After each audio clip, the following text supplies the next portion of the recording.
الحمد للہ رب العالمین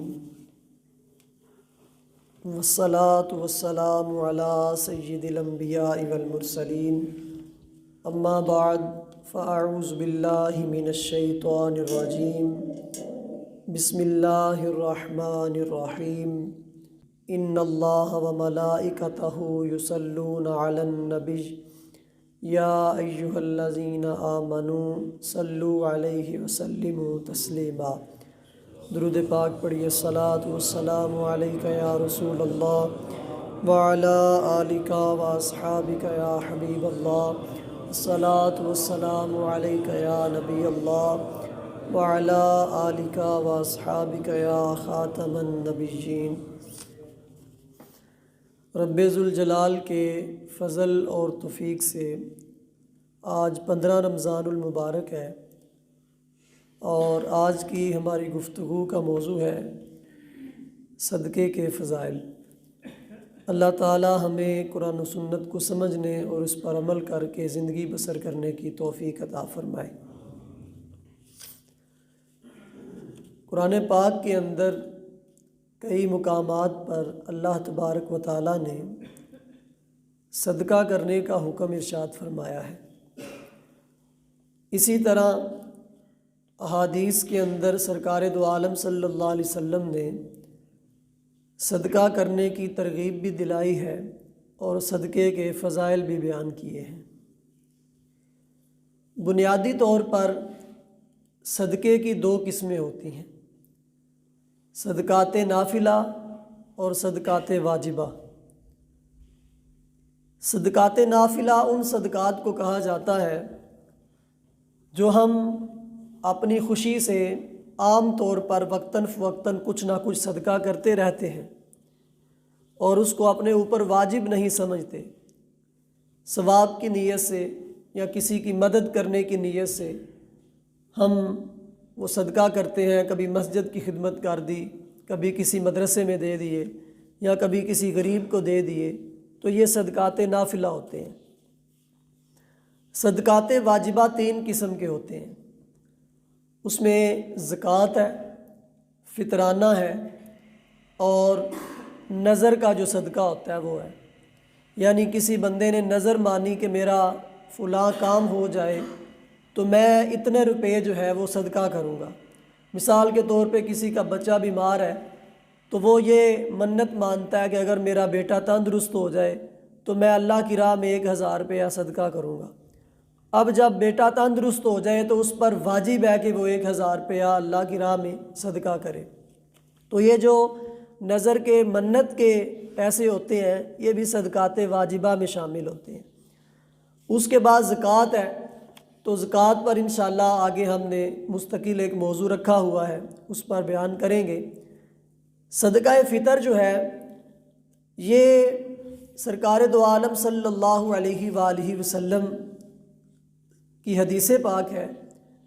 آپ ارشاد فرماتے ہیں، حضرت عبداللہ بن عباس رضی اللہ تعالیٰ عنہما آپ فرماتے ہیں، فرض رسول اللہ صلی اللہ علیہ وسلم زکوٰۃ الفطری، کہ سرکار دو عالم صلی اللہ علیہ وسلم نے صدقہ فطر کو واجب کیا ہے۔ کیوں؟ طہرۃ للصیام من اللغو والرفث وطعمۃ للمساکین۔ فرمایا کہ یہ صدقہ فطر جو ہے یہ اس وجہ سے واجب کیا گیا کہ جو بندہ روزہ رکھ کر کچھ نہ کچھ اس سے لغویات صادر ہو جاتی ہیں، کبھی وہ فضول گفتگو کر لیتا ہے یا کبھی کوئی اس سے خطا سرزد ہو جاتی ہے، تو صدقہ فطر اس لیے واجب کیا گیا کہ یہ جو چیزیں روزے کے اندر صادر ہوئی ہیں روزہ ان تمام چیزوں سے پاک ہو جائے۔ اور دوسری اس کی یہ وجہ ذکر کی کہ اس سے مساکین غریب لوگ جو ہیں ان کے کھانے پینے کا بھی اہتمام ہو جاتا ہے۔ اور پھر ساتھ ارشاد فرمایا، من اداہا قبل الصلاۃ فہی زکوٰۃ مقبولۃ ومن اداہا بعد الصلاۃ فہی صدقۃ من الصدقات۔ فرمایا جس نے عید کی نماز سے پہلے صدقہ فطر ادا کر دیا تو اس کا صدقہ مقبول ہے، اور جس نے عید کی نماز پڑھنے کے بعد صدقہ فطر ادا کیا تو اس کا صدقہ صدقات میں سے ایک صدقہ ہے، یعنی اس کا بھی قبول ہے، لیکن بہتر یہ ہے کہ عید کی نماز ادا کرنے سے پہلے پہلے صدقہ فطر جو ہے یہ ادا کر دیا جائے۔ اور یہ صدقہ فطر جو ہے یہ گندم اور آٹے کے حساب سے نصف صاع بنتا ہے۔ نصف صاع جو ہے اس کا وزن موجودہ پیمانوں کے اعتبار سے 2 کلو میں سے 80 گرام کم ہوتا ہے، یعنی 2 کلو میں 2000 گرام ہوتے ہیں، تو 1920 گرام جو وزن ہے یہ آٹے اور گندم کے اعتبار سے ایک فرد کا صدقہ فطر ہے۔ اگر کوئی کھجوروں کے اعتبار سے دینا چاہتا ہے یا جو وغیرہ کے اعتبار سے دینا چاہتا ہے تو وہ پورا صاع دے گا، یعنی 4 کلو میں سے 160 گرام کم وہ یہ صدقہ فطر ادا کرے گا۔ عام طور پر لوگ گندم کا صدقہ فطر ہی سمجھتے ہیں، لیکن کوشش یہ کرنی چاہیے کہ اپنی حیثیت کے مطابق صدقہ دیا جائے۔ جو بندہ کھجوروں کے اعتبار سے دے سکتا ہے وہ کھجوروں کے اعتبار سے دے، جو کشمش کے اعتبار سے دے سکتا ہے وہ اس اعتبار سے دے، جو آٹے کے اعتبار سے دے سکتا ہے وہ آٹے کے اعتبار سے دے، جو گندم کے اعتبار سے دے سکتا ہے اس کی حیثیت اتنی ہے تو وہ گندم کے اعتبار سے دے لے۔ موجودہ اس سال جو مفتیان کرام نے ایک فرد کا صدقہ فطر بیان کیا ہے وہ 320 روپے ہے، تو تمام اسلامی بھائی کوشش کریں کہ عید کی نماز سے پہلے پہلے ہی اپنا صدقہ فطر جو ہے وہ ادا کر دیں۔ پھر اس کے بعد جو صدقات نافلہ ہیں ان کے بھی احادیث کے اندر بہت زیادہ فضائل بیان کیے گئے ہیں۔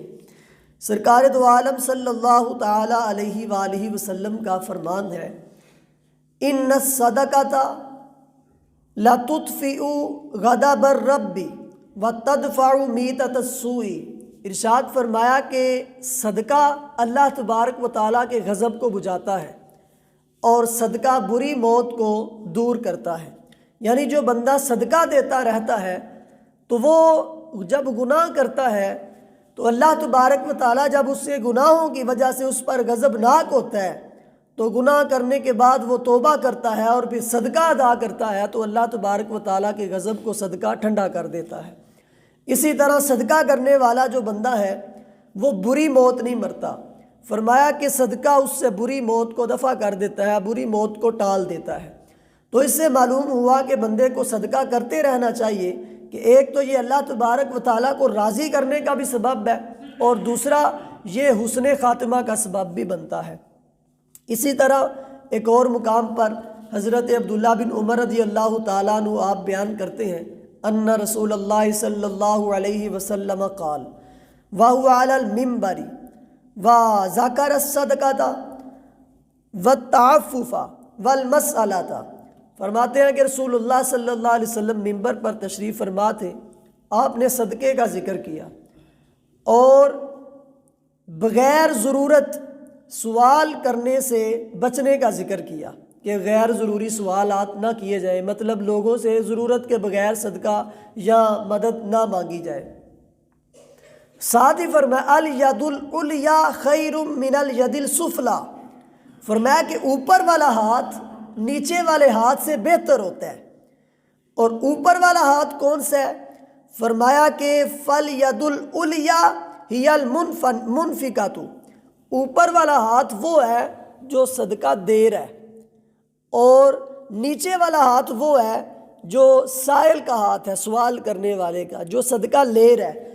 تو فرمایا اوپر والا ہاتھ یعنی صدقہ لینے سے صدقہ دینا یہ بہتر ہے کہ اوپر والا ہاتھ جو ہے وہ نیچے والے ہاتھ سے بہتر ہے۔ تو اس حدیث پاک کے اندر بھی بڑی خوبصورت مثال کے ذریعے صدقے کی ترغیب کو واضح کیا گیا۔ اسی طرح بخاری شریف کی بڑی مشہور حدیث پاک ہے کہ جس کے اندر بیان کیا گیا کہ کل بروز قیامت اللہ تبارک و تعالیٰ کے عرش کے سائے کے علاوہ کوئی سایہ نہیں ہوگا اور 7 قسم کے لوگ اس عرش کے سائے کے نیچے ہوں گے، یعنی 7 بندے ایسے ہوں گے کہ جن کو عرش کا سایہ نصیب ہوگا۔ اس میں 6 نمبر پر سرکار دو عالم صلی اللہ علیہ وسلم نے جس بندے کا ذکر کیا، ارشاد فرمایا کہ وَرَجُلٌ تصدق بصدقۃ فأخفاها حتى لا تعلم شماله ما تنفق يمينه، فرمایا کہ کل بروز قیامت اللہ تبارک و تعالیٰ کے عرش کے سائے میں وہ بندہ بھی کھڑا ہوگا کہ جس نے صدقہ دیا اور اس کو چھپایا، اتنا چھپایا کہ بائیں ہاتھ کو بھی پتہ نہ چلا کہ دائیں ہاتھ نے کیا خرچ کیا ہے، یعنی چھپا کر صدقہ دیا۔ تو یہ فرمایا کہ وہ بندہ ہے کہ قیامت والے دن اللہ اسے اپنے عرش کا سایہ عطا فرمائے گا۔ معلوم ہوا کہ صدقہ دیتے وقت سیلفیاں بنانا، تصویریں بنانا اور ان کو بنا بنا کر جو ہے وہ سوشل میڈیا پر ڈالنا، اخباروں میں چھپوانا اور لوگوں کو بتانا کہ جناب ہم نے فلاں کو آج یہ صدقہ دیا ہے، فلاں کو وہ دیا ہے، یہ طریقہ درست نہیں ہے۔ بلکہ درست طریقہ یہ ہے کہ جب تم کسی کو صدقہ دو تو اس کی عزت نفس کا بھی خیال کرو، اس کو چھپاؤ، اتنا چھپاؤ کہ دایاں ہاتھ کیا دے رہا ہے یہ بائیں ہاتھ کو بھی پتہ نہ چلے۔ پھر غیر ضروری سوالات سے بچنے کے حوالے سے سرکار دو عالم صلی اللہ علیہ وسلم نے جو حدیث پاک بیان کی ہے کہ ایک بندہ محتاج نہیں ہے، وہ مستحق نہیں ہے، اس کے باوجود وہ مانگ رہا ہے لوگوں سے، تو اس کے بارے میں آقا کونین صلی اللہ علیہ وسلم نے ارشاد فرمایا من سأل من غیر فقر فإنما یأکل جمرا، فرمایا کہ جو بندہ بغیر حاجت کے سوال کرتا ہے وہ آگ کھاتا ہے، یعنی اس کو حاجت نہیں تھی، اس کے پاس کھانے پینے کا سامان تھا، اس کے باوجود وہ لوگوں سے مانگ رہا ہے، تو فرمایا کہ وہ اپنے پیٹ میں جہنم کی آگ بر رہا ہے۔ اس سے معلوم ہوتا ہے کہ یہ جو پیشہ ور بھکاری ہیں ان کو دینا بھی جائز نہیں ہے اور ان کا مانگنا بھی جائز نہیں ہے۔ اور اسی طرح جو مستحق افراد ہوتے ہیں ان کو لوگ دیتے ہیں جب، تو ان کے پاس بھی اگر کافی سارا جمع ہو جائے تو ان کو بھی چاہیے کہ اب سوال نہ کریں، اگر کوئی خود دیتا ہے تو لے لے لیکن سوال نہ کریں۔ سوال کرنے کی ممانعت آ گئی ہے کہ اب ان کے پاس کافی کچھ موجود ہے کھانے کے لیے، پینے کے لیے، جس سے گزارا ہو سکتا ہے، اب مزید مانگنے کے لیے سوال نہ کریں، ہاں اگر کوئی خود دیتا ہے تو وہ لے لیں۔ ہمارے معاشرے کے اندر جو پیشہ ور بھکاری ہیں ان کی بہت زیادہ بھرمار ہے۔ آپ بازار چلے جائیں تو وہاں پر آپ 10 منٹ کسی جگہ پر کھڑے ہوں تو 10 منٹوں کے اندر 5-7 بھکاری جو ہے وہ آپ کے پاس آ کے مانگنا شروع کر دیتے ہیں۔ ابھی یہاں پر کچھ دن پہلے آئے ہوئے تھے، ان کے پاس جانور اتنے زیادہ تھے، یعنی گائیں وغیرہ جو ہے کہ وہ خود صاحب نصاب تھے، ان پر خود زکوٰۃ لگتی تھی، وہ زکوٰۃ دینے والے لوگ ہیں لیکن وہ مانگ رہے ہیں۔ اب ایسا بندہ کہ جس کے اپنے اوپر زکوٰۃ واجب ہے تو وہ اگر جا کے لوگوں سے مانگتا ہے تو وہ پیشہ ور بھکاری نہیں ہے تو پھر وہ کیا ہے؟ تو یہ تو ہمارے معاشرے کے اندر رجحان ہے لوگوں کا کہ خود اس قابل ہو کہ زکوٰۃ ادا کریں، اس کے باوجود لوگوں سے مانگ رہے ہوتے ہیں۔ تو لہٰذا کوشش کی جائے کہ ان لوگوں کو دیا جائے جو مستحق ہے۔ ہم اپنے معاشرے کے اندر، اپنی گلی کے اندر، اپنے محلے کے اندر، اپنے علاقے کے اندر اگر ڈیپلی دیکھیں، بغور دیکھیں تو ہمیں کچھ گھرانے ایسے مل جائیں گے جو مستحق ہوتے ہیں، جن کو ہم زکوٰۃ دیں تو ہماری زکوٰۃ بھی ادا ہو جاتی ہے، جن کو فطرانہ دیں تو فطرانہ بھی ادا ہو جاتا ہے، لیکن اس کے باوجود ہم ان لوگوں کو چھوڑ کر دور دراز سے لوگ ڈھونڈتے ہیں کہ وہ فلاں علاقے کے اندر بندہ مستحق ہے اس کو دیا جائے، یا فلاں شہر کے اندر بندہ مستحق ہے اس کو دیا جائے، حالانکہ اپنا ہمسایہ ہمارا جو ہے وہ مستحق ہوتا ہے۔ تو اس چیز کا بھی خیال کیا جائے، اپنے گلی محلے کے اندر، اپنے رشتہ داروں کے اندر بھی دیکھا جائے، اگر کوئی مستحق ہے جو ہماری مدد کا منتظر ہے تو ہم اس کو اپنا صدقہ دیں، اس کی مدد کریں۔ بلکہ ہونا تو یہ چاہیے کہ جو ہمارے رشتہ دار ہیں یا ہماری گلی محلے کے افراد ہیں ان کو ہم صدقات و فطرات اور زکوٰۃ کے علاوہ بھی ان کی مدد کریں۔ یعنی یہ ضروری نہیں ہے کہ ہم صرف اپنی زکوٰۃ ہی ان کو دیں یا صرف صدقہ فطر ہی ان کو دیں، بلکہ اس کے علاوہ بھی ہمیں چاہیے کہ ہم وقتاً فوقتاً ان کی خبر گیری کرتے رہیں اور ان کی مدد کیا کرتے رہیں۔